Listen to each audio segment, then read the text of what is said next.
67 নং বগুৱান কঁঠালবাৰী গাঁও পঞ্চায়তৰ নৱনিৰ্বাচিত সভাপতি আৰু সদস্যাৰ সম্বৰ্ধনাও কাৰ্যভাৰ গ্ৰহণ।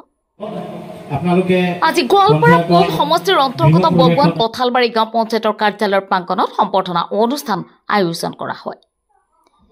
পঞ্চায়তখনৰ প্ৰাক্তন সভাপতি জাকিৰ হুছেইনৰ সভাপতিত্বত অনুষ্ঠিত হোৱা উক্ত সম্বৰ্ধনা অনুষ্ঠান আৰু কাৰ্যভাৰ গ্ৰহণ অনুষ্ঠান পৰিচালনা কৰে গোৱালপাৰা জিলাৰ আদালতৰ অধিবক্তা আজিজুৰ ৰহমানে।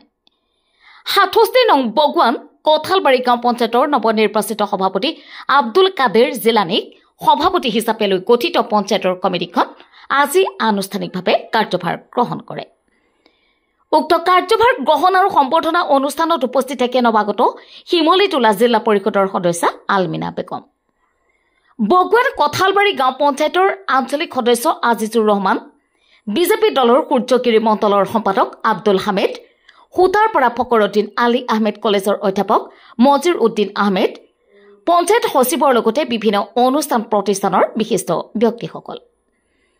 অনাগত সময়ত পঞ্চায়তখনৰ বিভিন্ন উন্নয়নমূলক কামৰ যোগেদি সমাজখন আগুৱাই লৈ যাব বুলি মন্তব্য প্ৰকাশ কৰে নৱনিৰ্বাচিত সভাপতিগৰাকীয়ে। মাটিয়াৰ পৰা চাহানুৰ ইছলামৰ ৰিপৰ্ট MT নিউজ। আপোনালোকে পঞ্চায়তৰ গৃহ প্ৰৱেশত আজি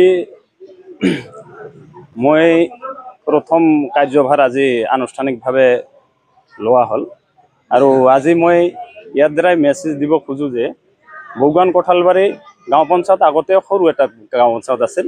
আজি শুধু চিমলিটোলা কাহিবাৰী পঞ্চায়ত, চিমলিটোলা পঞ্চায়ত আৰু কোচধোৱা পঞ্চায়ত সংমিশ্ৰণ হৈ আজি 58 নম্বৰ বগুৱান গাঁও পঞ্চায়তত গঠিত হৈছে। আৰু এই বৃহত্তৰ অঞ্চলত আজি এই সভাপতি হৈ মই বহুত সুখীও হৈছোঁ আৰু দ্বিতীয়তে মোৰ দায়িত্বভাৰ বহুত বাঢ়ছে। আজি এই 12,000 মানুহৰ যাতে মনৰ আশা মই পূৰ্ণ কৰিব পাৰোঁ, সেয়ে মোৰ আজি ক'ব লাগে। অনাগত দিনত মই আমাৰ যি বডি আছে আৰু সচিব মহোদয় আছে আৰু ৰাইজৰ দিশা পৰামৰ্শ লৈ যাতে অনাগত দিনত কাম কাজ সুচাৰুৰূপে পালন কৰিব পাৰোঁ আৰু যাতে এই পঞ্চায়ত দুৰ্নীতি মুক্ত পঞ্চায়ত এখন গঢ়িব পাৰোঁ আৰু অসমৰ ভিতৰত যাতে মই অসমৰ ভিতৰত যিমান পঞ্চায়ত আছে তাৰ ভিতৰত যাতে নাম্বাৰ 1ত লৈ আহিব পাৰোঁ, এয়ে মোৰ আজি ভৱিষ্যত আশা আৰু কাৰ্যভাৰ আজি গ্ৰহণ কৰিলে প্ৰথম পদক্ষেপ কি হ'ব বুলি ভাবিছে কাম কাজৰ ক্ষেত্ৰত? মোৰ কাৰ্যভাৰ আজি গ্ৰহণ কৰিলোঁ।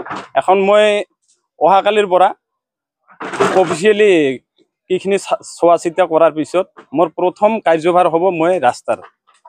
মই প্ৰথম আৰু মোৰ সপোনো সিটা মই প্ৰথম ৰাস্তাৰ কাম কৰিম বুলি ভাবিছোঁ। আজিৰ এই মহান অনুষ্ঠানখনি আচলতে এটা গৌৰৱৰ বিষয় আৰু এটা বিজয়ৰ দিন।